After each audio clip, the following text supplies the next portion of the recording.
It's Wednesday. It's National Signing Day. Doug Lesmerises, Nathan Baird, and Stephen Means at the Woody Hayes Athletic Center. Ohio State, this signing class, 19 guys, Stephen, right? Is that right?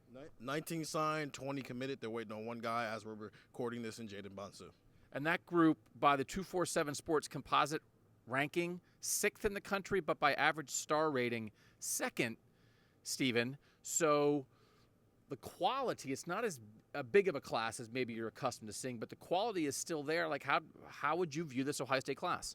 It's got a good middle class. It's always nice to have a good middle class, but it's missing the flair, the star power. I wrote this for the site. This is the first time since 2016 with Nick Bosa that Ohio State's had a recruiting class that's only had one 5-star recruit. And I get that there's only 35 to 40 of those per cycle, but they've routinely had multiple. Even in the 2019 year where it was the coaching transition, they had 3 with Harry Miller, Garrett Wilson, and Zach Harrison. Brandon Ennis is the only guy of that caliber, and that's probably not a good thing. Because I kind of mentioned this on the pod, 2 years from now, when this class is the heart of a team, and you're looking for the superstars, you're typically looking for the third-year 5-star. Well, as of right now, when the 2025 season rolls around, 2024 season rolls around, the only one we're thinking about is Brandon Ennis as the only surefire star. So you're going to need a lot of these middle-class guys to end up being a lot better than what their rankings are, and programs like Ohio State shouldn't be in that area.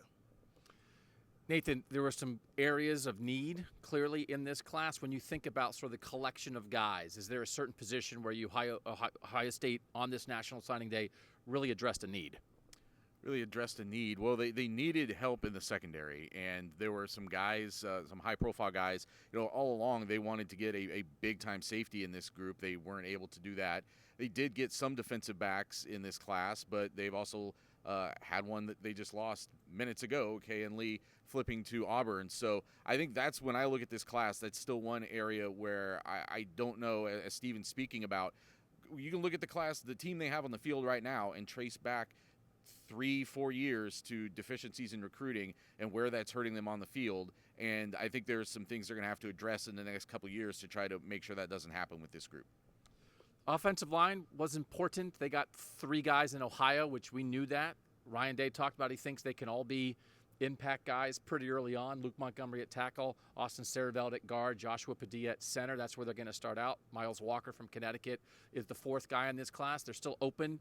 And Ryan Day said this too. We know it from the offers they're putting out. They're open to portal guys on the offensive line as well.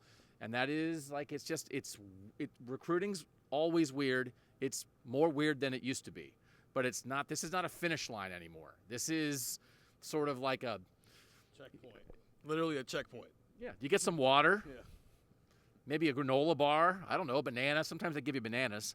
And then you keep going because there's still the portal. There's still mostly still the portal. So this is where they are now. It's a good class. It's not top end with elite dudes of what we've seen, but we'll talk more about that in the Buckeye Talk podcast, some other videos. Read us at cleveland.com/OSU.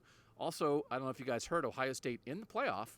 You can get our tech subscription, 614-350-3315, to keep up with all of that. For Nathan and Stephen, I'm Doug. Thanks for watching the Buckeye Talk video.